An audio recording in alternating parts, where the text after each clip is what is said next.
Irmãos e irmãs, paz e bem. Nós hoje na liturgia da palavra escutamos, na primeira leitura do livro do Eclesiástico, um belo texto sobre a nossa relação com a natureza. A natureza que é apresentada como o local da revelação de Deus.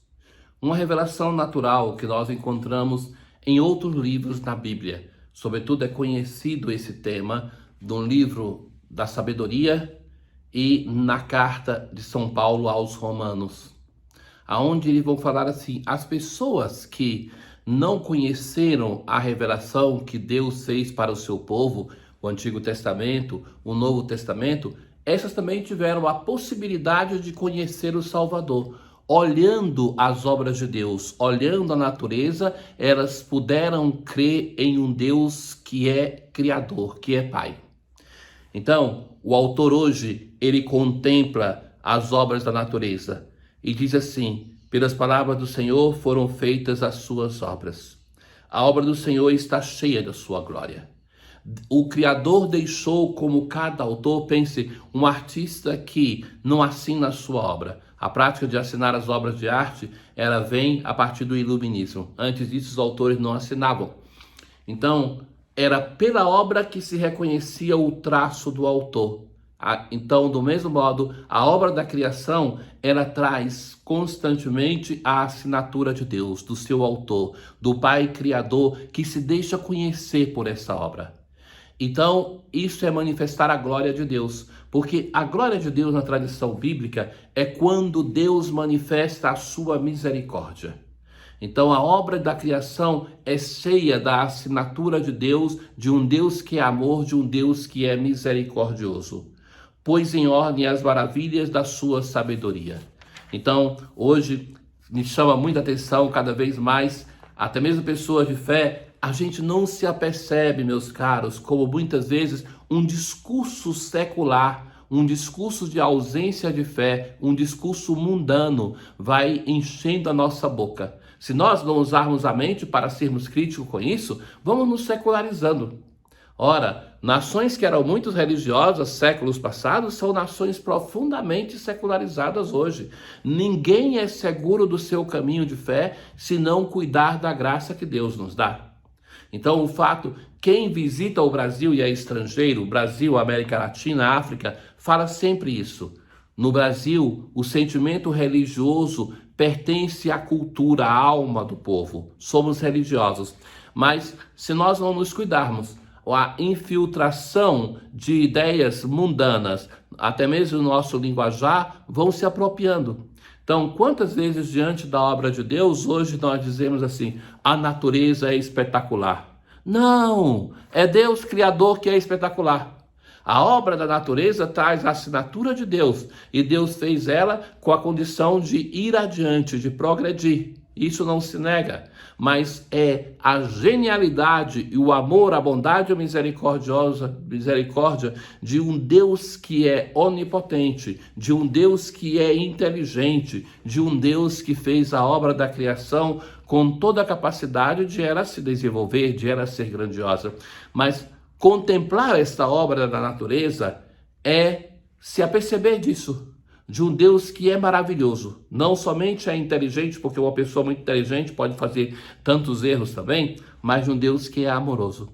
Então, São Francisco é reconhecido como o santo que soube se valer da obra da criação e estabelecer com ela uma relação que, por exemplo, no Cântico das Criaturas, ele chama toda a obra da criação e vai elencando o sol, a lua e assim vai, para louvar a Deus com ele, porque ele vai dizer: homem algum é digno de te mencionar.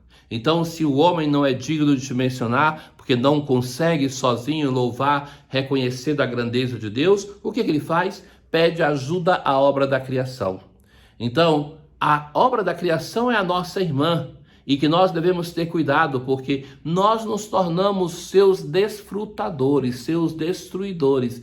E quem ama, quem tem um irmão ou uma irmã, não faz isso com ela. Então, é um discurso relacionado com a nossa fé, o discurso de proteção. E não fechemos os olhos. Primeiramente que o argumento mais banal é aquele de reconhecer que se nós destruímos o planeta Terra, nós destruímos a própria vida humana. Mas que isso não basta. Isso é somente um discurso egoístico que coloca a vida humana no centro. Mas é porque é obra de Deus. Tudo isso saiu da mão, do coração do nosso Deus. E como tal deve ser respeitada, porque também é o meu irmão e a minha irmã. É isso que Francisco se apercebe. E Francisco considerava o seu irmão e a irmã não somente o sol grandioso, que isso é fácil, mas também os vermes, as pequenas coisas, que Francisco chega ao momento que tem dó de estar pisando e de estar matando pequenos insetos. Então, esta ternura para com a obra criada. Isso é espiritualidade. Quando nós fazemos uma experiência de espiritualidade, nós também mudamos o nosso coração em relação a isso.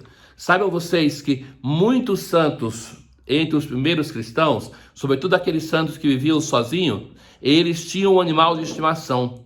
Então tem santos que viviam com lobo, viviam com urso, vivia com corvo, vivia com animais que era ali alguma presença de vida para esse que vivia sozinho no deserto.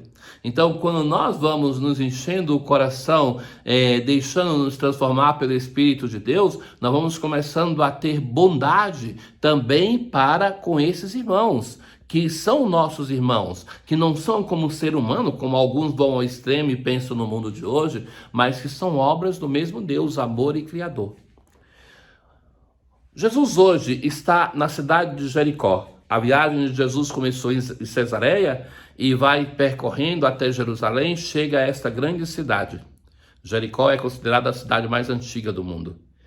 E ali então tem a cura deste cego que somente Marcos dá o nome a ele, Bartimeu, um cego e mendigo. Então é considerada assim as duas desgraças para este homem.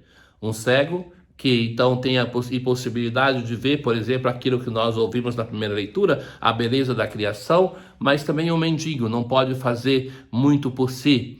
Então, quando ele vê aquela multidão que está passando, fica sabendo quem é, e ele começa a gritar: Jesus, filho de Davi, tem piedade de mim. E as pessoas o repreendiam, e aí ele gritava mais alto. E Jesus então vai dizer: chamai-o.